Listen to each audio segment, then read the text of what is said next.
El piano. En el colegio donde yo estudiaba hay un viejo piano que lleva allí muchos años y a causa de esto tiene su propia historia, bueno, más que la historia del piano es la historia del colegio. Cuentan que ese piano lo trajo la vieja directora hace muchos años, y que ella le tenía mucho cariño porque fue el primer piano que tuvo, que se lo regaló su abuelito. Todos los días al irse todos los alumnos y profesores se quedaba la directora allí y tocaba una melodía que le había enseñado su profesora de música cuando era pequeña. Era una hermosa melodía que siempre deleitaba a todos los que la escuchaban. Se dice que la señora de la limpieza le tenía mucho odio a la directora, y un día cuando ésta estaba tocando el piano la apuñaló por atrás. A la mañana siguiente el subdirector vio el cadáver y avisó a la policía. La señora de la limpieza fue detenida y nunca se supo nada más de ella. Los alumnos no se enteraron de nada, solo les dijeron que la directora se había prejubilado por asuntos familiares. Ahora el piano está muy viejo y casi ninguna tecla se oyen al presionarla, pero todos los días de Halloween, la directora regresa y toca su maravillosa melodía. La Casa de los Espejos. En la ciudad de Cádiz existe un caserón abandonado desde hace años en la que se dice que habita el espíritu de una chica asesinada por su propia madre. Su fantasma parece seguir viviendo en los espejos que hay en el casa. En la parte antigua de la ciudad española de Cádiz, por la hermosa zona costera de la Alameda Apodaca y frente al monumento del Marqués de Comillas, se yergue imponente una elegante casa de 3 pisos y abundantes ventanas que evoca con su arquitectura épocas pasadas. Cuenta la leyenda que en aquella casa vivía un importante almirante junto a su esposa y su hija. El almirante, que adoraba y consentía a su hija más de la cuenta, le traía un nuevo espejo cada vez que volvía de uno de sus viajes a tierras americanas.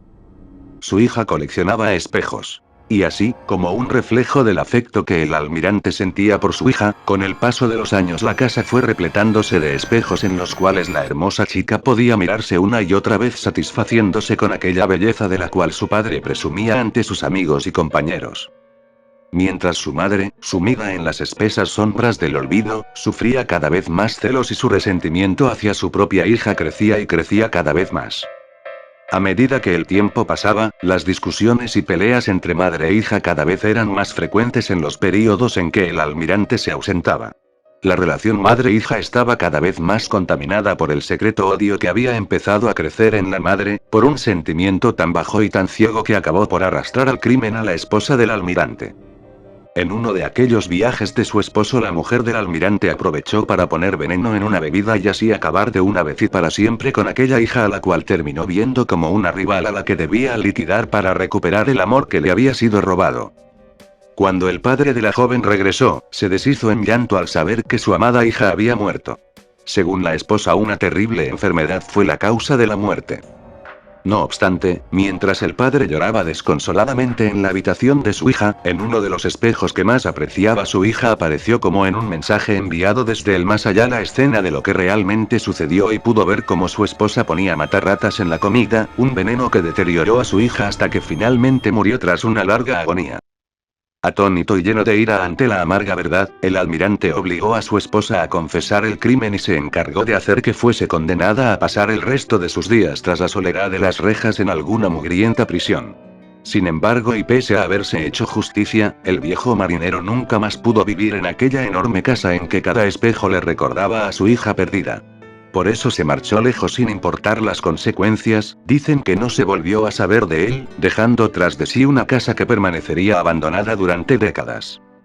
Durante ese tiempo la historia de la Casa de los Espejos y lo que en ella ocurrió empezó a hacerse más conocida y algunos osados jóvenes aprovechaban la noche para entrar en ella a escondidas y demostrar su valentía o investigar si era cierto que allí aún residía el alma en pena de la chica asesinada. Las personas se adentraban en el viejo caserón, aseguraban que en la planta superior de la vivienda se podían escuchar llantos y lamentos de niña y en el silencio de la noche el sonido parecía rebotar de forma extraña en los espejos, como si el sollozo proviniera de cada uno de ellos. Pero si hay algo aún más escalofriante es el relato de aquellos que osaron romper uno de los espejos. Según cuentan, en los fragmentos de estos no se reflejaba su rostro, como si el trozo de espejo se negara de devolver su imagen en su lugar, y si uno era tan imprudente como para mirarlo fijamente el suficiente tiempo aparecería la niña muerta reflejada, asomando lentamente su cara con una expresión de ira que haría palidecer al más valiente. Normalmente aterrorizados huían lo más rápidamente posible del lugar y mientras escapaban podían ver por el rabillo del ojo como la niña les observaba desde dentro de los espejos que aún seguían intactos. Actualmente la casa ha sido restaurada, sus paredes se han pintado de verde y en su entrada se ha colgado un cartel que dice, Alameda Apodaca SL, venta de viviendas de lujo. No obstante, toda esa fachada es una máscara vacía que no engaña a nadie, pues, todo el que conoce la leyenda y cree en fantasmas, mira con cierto temor o respeto aquella casa en la que hace apenas unos pocos años los jóvenes seguían organizando incursiones en grupo o concursos para ver quién se atrevía a permanecer más tiempo dentro del caserón. Ninguno se atrevió a entrar por segunda vez. La sombra de mi hermano. Esta historia no se la he contado a nadie, pero, en algún momento tenía que hacerlo. Una vez me desperté en la noche para ir al baño cuando en eso escuché en el cuarto de mi hermano unas voces más o menos fuertes. Me impresioné un poco ya que él dormía solo, así que decidí echar un vistazo y a medida que iba acercándome al cuarto de mi hermano las voces se escuchaban más fuerte. Era un idioma que no podía entender, así que me entró un poco de temor.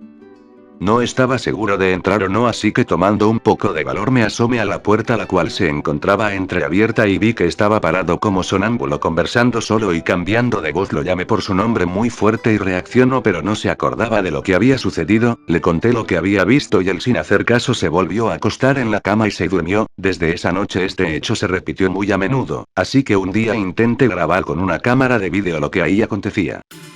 Cuando esa noche lo escuché que empezaban a sonar las voces, encendí mi cámara filmadora, la puse en modo grabación nocturna y filmé cuando estaba parado hablando esas voces misteriosas. Calculo que la grabación fue de unos 10 minutos. Luego, como hipnotizado, volvió a su cama y se acostó.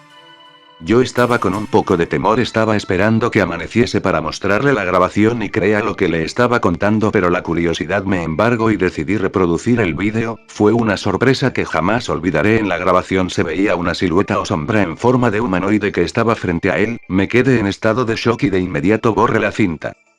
No pude dormir durante toda la noche, asustado, temiendo que mi hermano de nuevo se levante y empiece a hablar solo. Felizmente eso no sucedió. Nunca le conté lo acontecido a nadie, y desde esa noche mi hermano ya no se levanta sonámbulo ni habla solo. Espero que nadie se anime nunca en hacer lo que hice yo para que no tenga una experiencia desagradable nunca. La criatura. Todo partió una tarde de invierno cuando decidimos yo, Jorge, que es mi nombre, y otros 3 amigos discutir sobre qué hacer el fin de semana. Unos de mis amigos propuso ir a jugar tenis, pero yo propuse una cosa más interesante: hacer una caminata por las montañas de Chervis. Todos aceptaron. Al día siguiente agarramos nuestras mochilas ya listas y partimos hacia las montañas de Chervis. En el camino un reportero nos preguntó hacia dónde nos dirigíamos y nosotros le dijimos que íbamos a las montañas de Chervis. Él, muy entusiasmado, me dijo: ¿Puedes tomarle con mi cámara una foto a la criatura que vive ahí? Sí que existe. Riéndose dijo. Yo sin pensarlo acepté y empezamos a caminar hacia el destino. Mientras nos adentrábamos a las montañas, la niebla se hacía más espesa. En el camino presenciamos algo raro, vimos una oveja muerta y toda desgarrada. No le tomamos importancia pensando que había sido cazada por otro animal. Cuando nos acercábamos a la punta de la montaña escuchamos ruidos raros y gruñidos. Cuando volteamos vimos como a un lobo con una joroba prominente, dientes largos y filudos y ojos amarillos. Aterrorizados quedamos ahí empotrados al frente de aquel animal anómalo. Justo yo recordé la cámara, la saqué y empecé a tomar fotos con flash al animal. El animal quedó ciego temporalmente y corrimos todos hacia una cabaña abandonada en la cual nos metimos adentro y prendimos fuego. Quedamos dormidos con el fuego prendido toda la noche.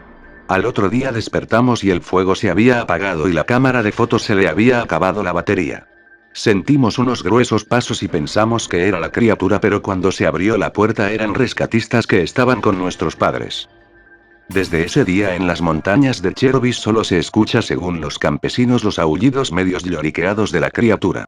La niña de la máscara ensangrentada. Cuando tus padres no te dejan salir, sabes que su motivo es tu seguridad. Sin embargo, esta niña sufrió la demencia de su padre. Hace aproximadamente 15 años, en una familia, la madre murió en un accidente de auto, provocando la locura de su esposo.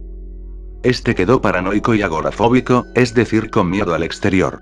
Desde entonces protegió a su hija, quien tenía un gran parecido a su esposa. Sin embargo, su manera de protegerla era exagerada, no la dejaba salir ni ver por la ventana y cosas por el estilo. Un día, su padre se encontraba en su taller trabajando, él era herrero. Y ella, aprovechando que estaba distraído, decidió salir, sin notar que su padre se había dado cuenta. Este cerró la puerta antes que ella saliera. Y enfurecido, empezó a gritarle. Decidió entonces, para que no se le volviera a ocurrir salir, ponerle una máscara de metal sujetada con clavos, y él le dijo. ¿Y ahora que tienes ese rostro, vas a querer salir?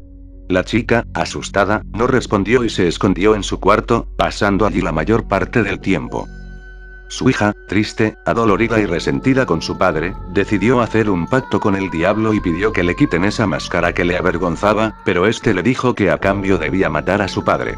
Entonces, la niña, dudando un poco, no sabía qué hacer. Finalmente, decidida, cogió un martillo y destrozó el cráneo de su padre manchando su máscara de sangre. Sin embargo, ella ya no quiso que le quitasen la máscara, ya que le gustaba su nuevo rostro ensangrentado. La policía nunca supo dónde quedó el cadáver del padre ni el paradero de la hija ni si seguía viva o muerta, pero se cree que ella deambula por las calles de Lima, Perú, disfrutando su libertad con su máscara ensangrentada.